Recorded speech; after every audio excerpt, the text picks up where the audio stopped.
Bagong Pag-asa.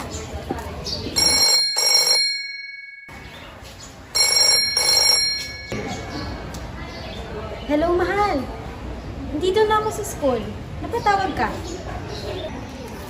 Nakalimutan mo ba kung nung araw ngayon? Ha? May pupuntahan ba tayo ngayon? Naku, nakalimutan ko, mahal.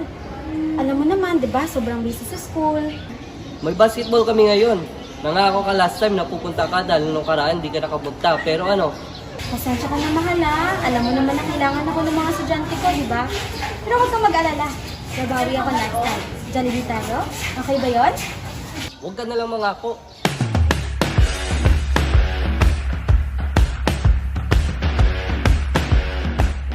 Ano ba yung tamang sagot? Sa akin kasi 16.5 eh. Hindi, 17 dapat kasi nakalagay sa instructor phone number. Hindi kasi nagbabasa. Girl, ba't sa atin 237? Baka mali yung calculator, girl. Hayaan mo na.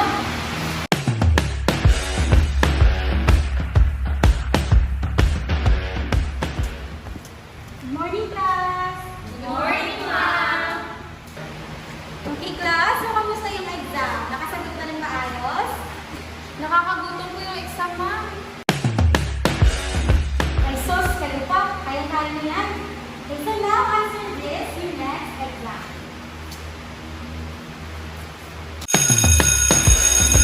Time's up, everyone. Please pass your papers. Very good. Ma'am, gusto ko lang po sana magpasalamat sa pagturo niyo sa akin magbasa. Laking tulong po talaga dahil hindi po ako nahirapang magbasa.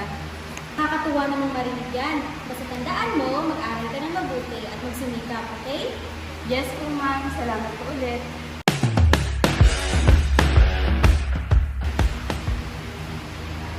Ma'am Yares, nabalitaan ko na ikaw ang pinakamagandang performance dito sa school at napaka-committed sa trabaho. Kaya ikaw ang napili ko na mag-handle sa reading writing program dito sa school.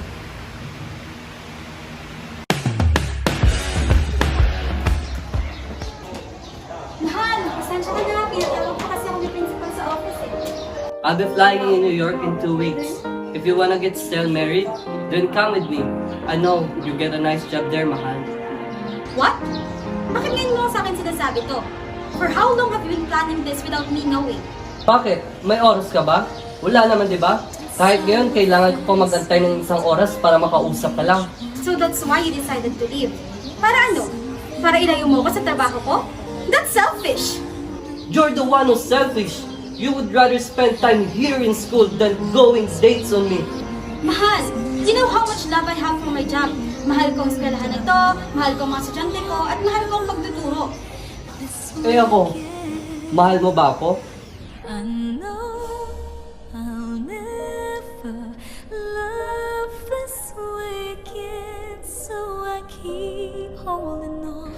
Sobra! Then come with me. It's either me o ang trabaho mo. Please don't make me choose. Kung mahal mo ako, pipiliin mo ako. Kung mahal mo ko, bakit pinapapili mo ko? I am giving you the freedom to do anything that makes you happy.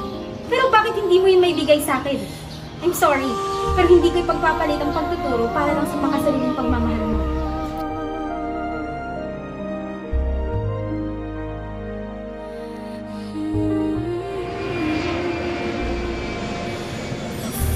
Sa tingin mo ba, Beb, tama yung ginawa ko? Na pinili ko yung pagtuturo kaysa sumama sa kanya sa New York? Alam mo, Beb, suportado kita dyan. Nakikita ko kung gaano ka committed at kasaya sa pagtuturo. Hindi lahat ng tao natagpuan ng tunay na kaligayahan sa kanilang trabaho. Pero ikaw, mahal na mahal mo ang iyong ginagawa. At sa totoo lang, yan ang importante. Ang mahalaga, masaya ka sa iyong ginagawa. At natupad mo ang iyong mga pangarap. So, sa tingin mo ba tama yung desisyon ko? Oo naman. Ang mahalaga, alam mo sa puso mo na tama ang iyong ginagawa.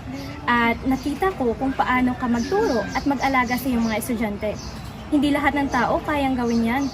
Proud ako sa iyo, Beb.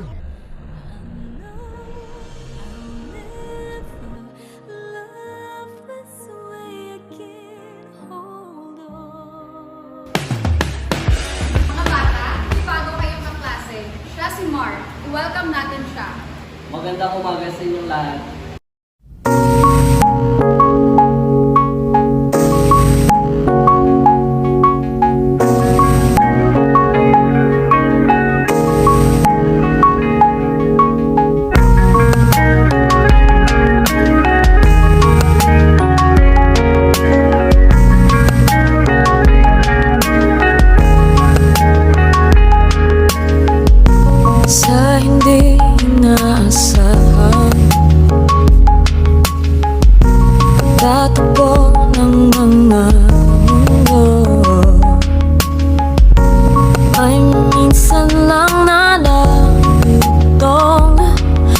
ramang-ramang. Wallace!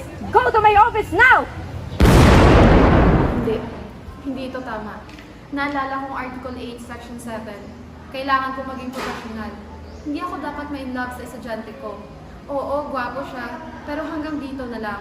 Kailangan ko pahalagahan ang aking pagtuturo at ang kapakanan na rin ng aking mga estudyante.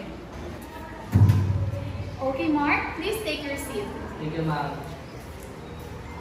Okay, get your books and open on page 26 for we will continue our topic about respiratory system.